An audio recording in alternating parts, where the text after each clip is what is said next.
The 90s. A time when dial-up internet was a novelty, the Macarena was a dance craze, and Blockbuster Video was the place to be on a Friday night.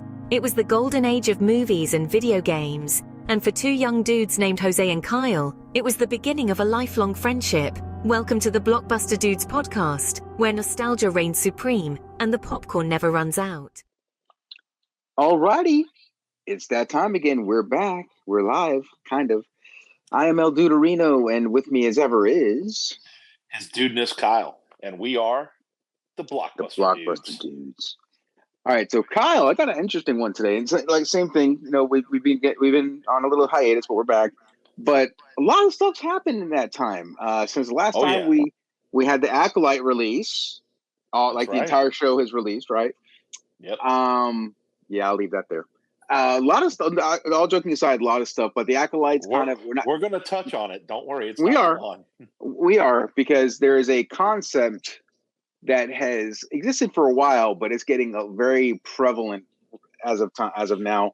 With the Acolyte and actually with pretty much anything Disney related at this point. Star Wars, MCU, Disney. Princesses. So.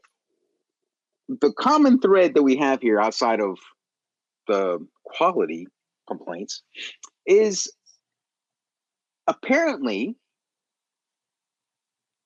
the writers, directors, stars of several franchises and companies, and ironically, it's not just let's say it's not just Disney-owned stuff, but Disney right now is in the news for a lot of this stuff, and it's pretty much in all three major things: Disney, Marvel, and Star Wars. Concept of go ahead. I will say, Disney does own like the largest franchises there are in cinema. Exactly. So it's not surprising. It's all in the House of Mouse. Exactly. House of Mouse has got some issues, but no, we are talking just about a little bit. Exactly, just a tad bit. Toxic fandom, fact or fiction. And what we mean by that is we all know what a fandom is. This is the collection of the fans that follow a theme or topic. Like there's a horror movie fandom, Halloween fandom, Friday the 13th fandom. So, there's multiple fandoms. However, the term toxic fandom refers to a fandom that there's just pretty much there's no pleasing. The idea is that they're critical about everything and that they get talked to the point of confusing characters for actors, things like this. There is a concept of that. Now, I don't personally believe that a fandom is just toxic. I do believe that a fandom can be toxic, but they're not inherently toxic because, especially in the case of Disney, and this is how we're talking about specifically this. The term toxic fandoms have been getting thrown out regularly from various Disney franchises. Specifically with MCU, you're hearing that from Brie Larson. You're hearing that from Tatiana. I can't pronounce her last name, but She-Hulk. We're also hearing that from Rachel Zegler. Where'd you go? Oh, there you go. Rachel Zegler it's internet. So yeah, Rachel Zegler of the upcoming 2025 Snow White, and various others. So with Star Wars, the whole Acolyte. Oh my gosh, so there's a lot of fandom now that these people, they're getting a lot of complaints about the quality of the shows, movies, etc. And they're coming back and saying, well, it's the fans, it's the toxic fandom, this and this. And it's kind of like, whoa. Like I said, can fans be toxic? Yes. But are any of the fandoms actually toxic like in nature, or is it that you're not giving them what they want? Because what do you think, Kyle? What's your take? My take is, can a fandom be toxic? Yes, but is it just a straight up toxic fandom? I don't think so. But what do you think? I'm going to say it like this, and I'm going to borrow from Inigo Montoya from Princess Bride. You keep using that term. I do not think that term means what you think it means. All right. Then what did you think it means? I pretty much agree with what you're saying. Is there such a thing as toxic fandom? Yes. Does it exist? Of course. Are there fans particularly that can be toxic? Absolutely. But the way that they're referring to toxic fandom in the majority of the cases that you referenced, that's not toxic fandom. That's the fans speaking out against bad product. And calling out bad product, yes, and and they can't take it. if you're going to put yourself out there, and again, that's what a studio such as Disney does, Mhm. whether it's MCU or the Star Wars universes, or their own princess verse, and or any other film studio for that matter. If you're going to put your product out there, it's going to be critiqued, it's going to be judged, and Mhm. ultimately fans of all types will tell you how good your product is or isn't, or how well it's received, with either Exactly. with their viewing habits, with their wallet, buying merchandise, etc. And in the cases, like, again, that you referenced, like for example, Star Wars Acolyte, again, I will reference, we've talked about this before, but for Mhm. those of you out there that may not know, if you look at the viewership drop off from episode 1 to episode 2, It was it was historic. massive. It was massive. I And I think mean, that speaks volumes about your product. You didn't hit the mark. Are there people that liked it? Of course there are. But and I can only speak for myself and the people that I speak to, and the things that I look at and read. The vast majority of the people thought it was very poorly executed. yeah. It was a missed opportunity on I all mean, levels. And I don't think that you can call the fandom toxic because they said your product was bad. oh yeah. I mean, I've seen it on a bunch of YouTubers that have talked about it, and not just YouTubers. Social media. All we've seen it everywhere. Now I'm going to say this, and it's not a defensive thing. It's like I actually feel bad about kind of talking about the Acolyte, but not for and I'm going to say why, and you'll understand why. Not because I feel bad for it, but because, truth be told, I didn't watch the whole show. But here's why. I, like you've already referenced in the first 2 episodes, I saw the first episode. I didn't quite know how to take it. I'm like, I actually was asking myself, did I like it or not? And at that point, if I'm having to ask that, then that must tell me whether I actually liked it or not. Something didn't hit. Okay, You so didn't I like it tried. enough, that's for certain. Exactly. So second episode comes out, I start watching it, and I'm like, man, this is a long episode. And I look at the clock and realize I'm only 10 to 12 minutes into the episode. I was that not captured by the first, it's like, You'd already okay, I checked turned it out. off. Yeah. Exactly. And I'm like, okay, so I turned it off. The only thing, I still kind of kept tabs on it from people. Hey, how's the third episode? Like, no, like every episode, from what I understand, was getting progressively worse with each episode. So much for that when it ended, people were just kind of like upset. But I think also people were like, okay, thank God it's done. Obviously we know that season 2 got canceled, but we also know that, and I can't remember the first name, but the director, I believe last name is Headland, and then also Kathleen Kennedy, and the main actress, all of this, they put, they banked so much on the show being a hit, but it was an ultimate flop. And then they don't seem to understand, or let me phrase that, they can't accept that they went down the wrong path. It happens. And the unfortunate truth is that it happens. Okay. Now, this is not something new to us being Blockbuster dudes, because, we can relate to this decades ago, where you didn't have social media, you had word of mouth. And again, when we were behind that counter working at the store, people would ask us our opinion.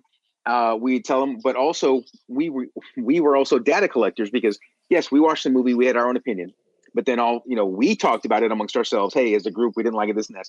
But then when customers came back, we'd be like, hey, so what'd you think of it? We would actually get the customers' opinions, and our customers obviously were varied, very mixed Opinionated. group, opinionated, mixed opinions. So you get a trend for what's like. So we were already part of this decades ago. The difference is that now it's digital. Back then, it was actually interactive. We had to talk to people, and you get to see their opinion, but also you got to see like their physical. Like, so what'd you think? Oh, that's all you need to Right. know right there. You didn't have to hear a word. You just, Yeah. So this is nothing new for us. It's just now we hear it more because we're connected with the internet, right? But no, what it comes down to is, instead of accepting the fact that, hey, we screwed up, we did a bad, we didn't execute, the way that we thought. We didn't hit the way we thought it was going to hit. We took a misstep. Instead, they're like, look, we put a good show. Y'all are just too stupid to understand it. Y'all are too stupid and toxic to understand it. That's literally what's happening. Is they're actually blaming the fans for the show not doing well when the fans are telling them you put out a crap product. Right. And that funny thing is that kind of behavior, that's toxic behavior. Exactly. Okay? That's the real just irony of it all. Oh yeah. But no, and it's the same thing. Same thing with a lot of the most recent MCU stuff. Same problem. You have a lot of stuff. It's missed opportunities. Could be oversaturation. I mean, we could go on and on about the reasons why. But ultimately, what happens is the product just hasn't been as well received by the fans. It's not resonating and connecting. And when you have that problem, you're not going to get a good result. You're not going to get increased viewership. You're not going to get merchandise sales. You're not going to get that secondary market that you're wanting to hit to make, to help, build up, the financial gains and benefits of, making the product. Again, and when you also have you referenced one earlier as well when you referenced the upcoming live action Snow White movie. That's already shrouded in controversy. Yeah. And you have a lead actress that's already taking fans to task, and they haven't even seen the product yet. Yeah, and she was degrading the original product even before she shot this one. When she was announced, she's like, "Oh, this is not 1938 anymore." Even from the beginning, she was already what's the word? Exhibiting an attitude that was kind of like, this is not bowed as something that's going to be a hit or something that's going to be well received anyway. You generally don't get a good reaction from any fandom if you're not respecting enough what they're fans of. Exactly. In this case, like it, hate it, you can bring up some of the issues with it.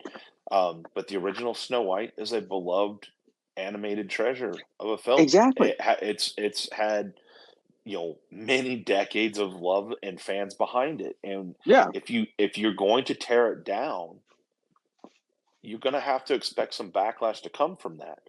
Yeah. Now, the flip side of that is, you also need to be careful. You don't want to build up backlash and people to be against the product you haven't even released yet. Wait for your product to have a chance to get out there and stand on its own merit before you turn people off to it before it gets there. That's just bad business. You know what I mean? Why am I going to business?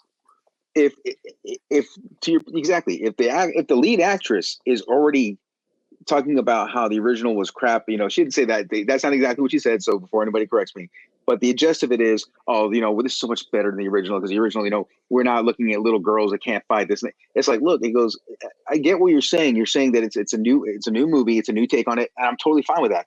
But it's kind of like you're talking pretty bad about the source material, which, like you said a few minutes ago, is a beloved source material. Yeah. Okay. It's like same thing with Star Wars. The reason why fans get emotionally involved with it is no different than the NFL. It's no different than baseball. You get fans that go, balls to the wall crazy to the point that they fight in the stadium because something happened. And now, is that toxic? Yeah, violence is that's violence. You don't want to go there. It's toxic. But what I'm getting at is the fandoms. They are always capable of going to toxic levels. Yes, but they're not inherently toxic. But what's happening, like you said, with this conversation is this is not a question of the fandom being toxic. The fandom is not happy with what has happened, and they voiced it. And instead of you listening to it, you're just not accepting and saying, "Oh, because you're toxic." This, it's like, look, you're not going to win. Why? And then there's one too. Disney apparently they canceled multiple projects. Especially, I think there was several projects that were supposed to be Acolyte spinoffs. So they canceled season 2. They canceled the spinoff. They pretty much, they've canceled all this stuff, but now you have people talking lawsuits, this and that, until they put it back into place. Kind of like, hold on.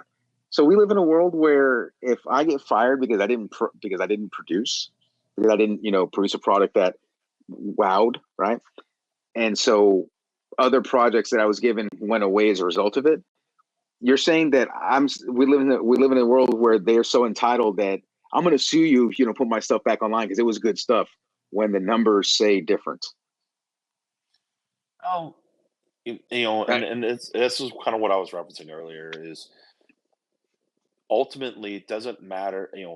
As a creator, you want to have passion about your projects. You want to believe in Yeah. it, and you want it to be amazing and great, and you want it to be received. And even if you have all that, you still have the possibility of missing the mark. You have the ability of not connecting with the fans, and that's Yeah. really what this boils down to. Is unfortunately, your product didn't hit. So it Exactly. doesn't matter how much you loved it and how much passion you had for it. If the fans don't, the fans win because Exactly. that's where the money comes from.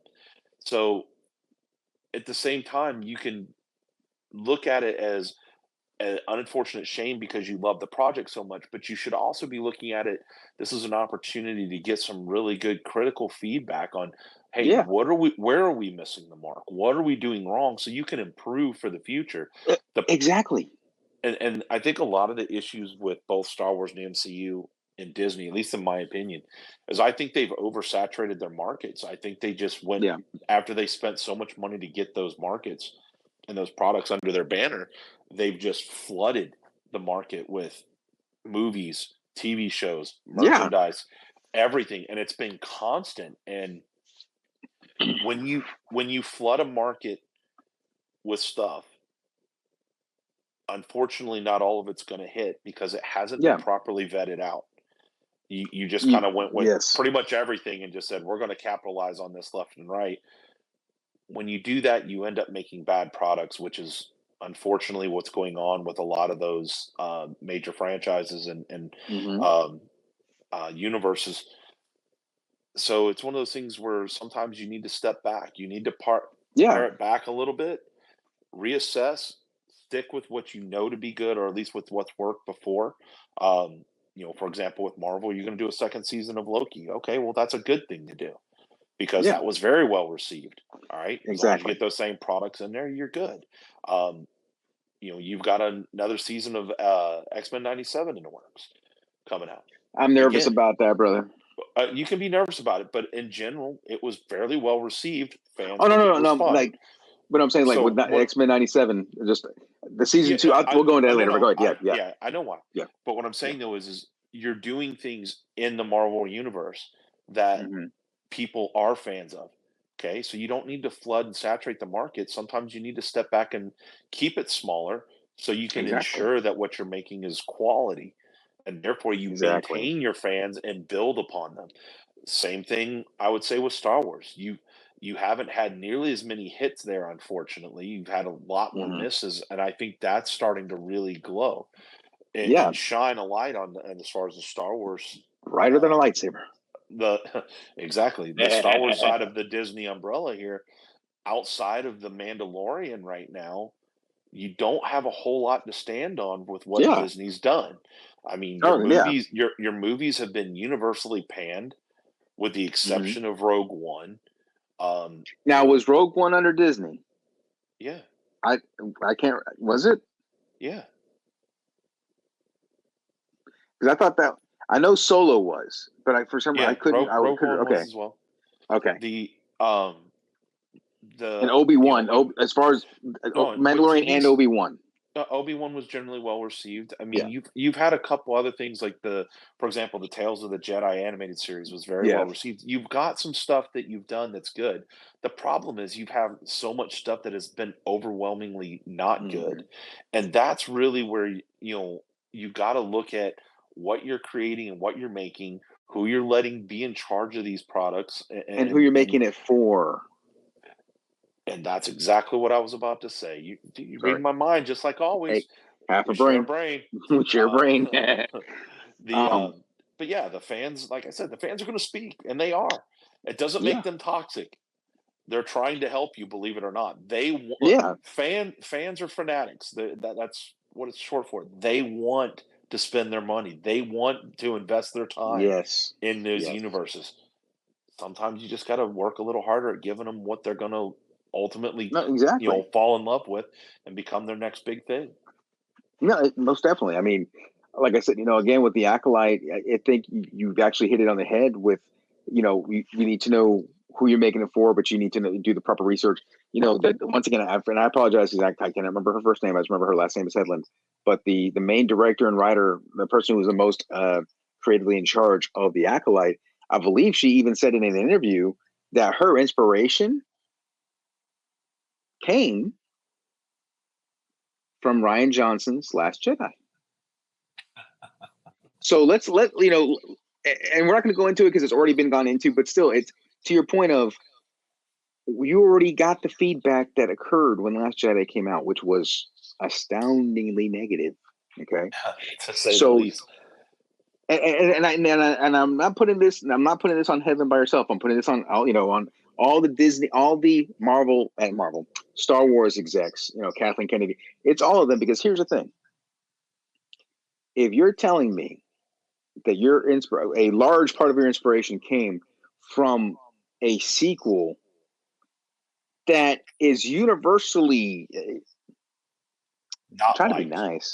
Not liked. Yeah, thank you. That was universally not liked.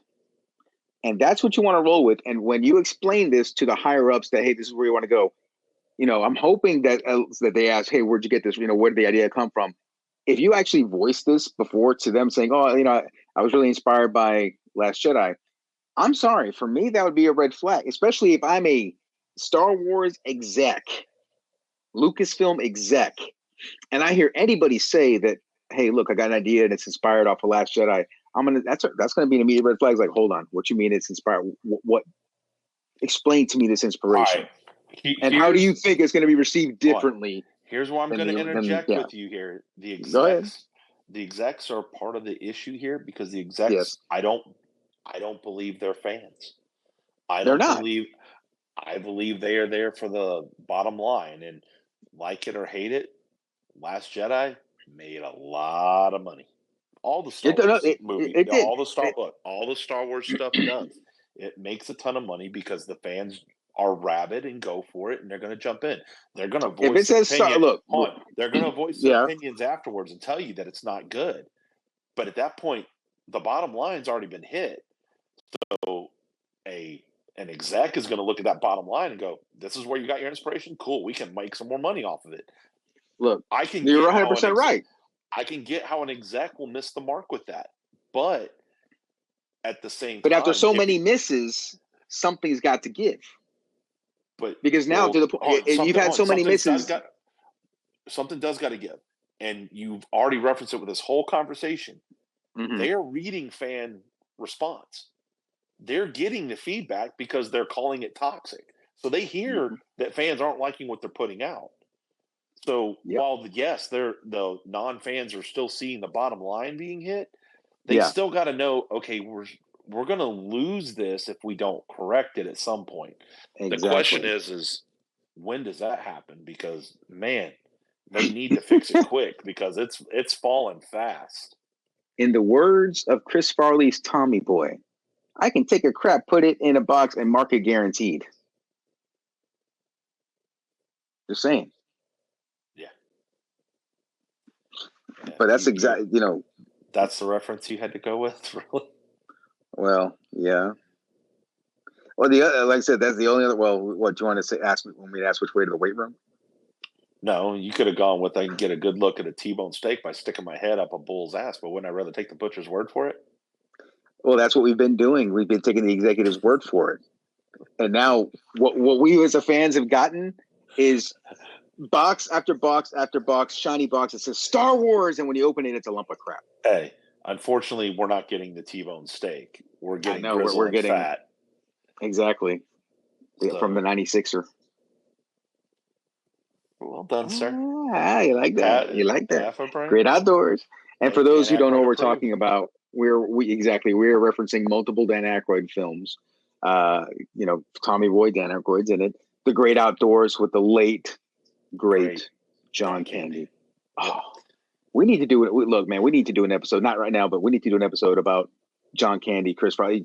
John Candy just by himself. I mean, that man, It's sad to think that the two leads in both those movies is gone because they were both I great know. geniuses. I know, But dude. I mean, hold on. All right, pause right there though. Let's get back on yes. topic, bud. Yes. So, Sorry, go ahead. so I think to really kind of sum it all up and just kind of repeat what I've already said is, Yeah. do I think the fans are toxic? No. I think the fans are great. In this case, no. Yeah. All right. Can they exude toxic behavior? Yes, they can. But the majority of them are not. They're just voicing their displeasure with a product that they feel is subpar. So, in this case, Disney is the primary company we've been talking about with your, massive franchises and universes. Please listen. The fans are literally trying to help you make a better product. Okay. Yeah. That all they want something they can get behind and spend their money on. Trust me, they want to give it to you. You just got to give them what they want. And the bitch of it is, they have the people that can make it happen. They're just not listening to those people. That's the bitch of it. But like I said, you hit it on the head. Listen to the fans. We're not toxic. We're just passionate about what the themes are, what the topic is, whether it's Star Wars, whether it's MCU, whether it's Disney classics. You might want to listen to us because at the end of the day, we're the ones you're making it for. That's right. So, and, you can keep feeding bad product down our throats, but eventually we're going to lose all interest and move on to something that is better and checks all those boxes that we like and love so much. So, again, don't please. I'm going to focus on just Disney because, again, primary focus here. Disney, please take note. Listen, don't ruin the best things that you have because you want to be stubborn and because you don't like being criticized. Criticism is not bad. It's helpful. Exactly. I can't say anything else. That you covered. That's it. Boom. You hit it. So with that being said, hey, let's make it a blockbuster night, brother. What a difference.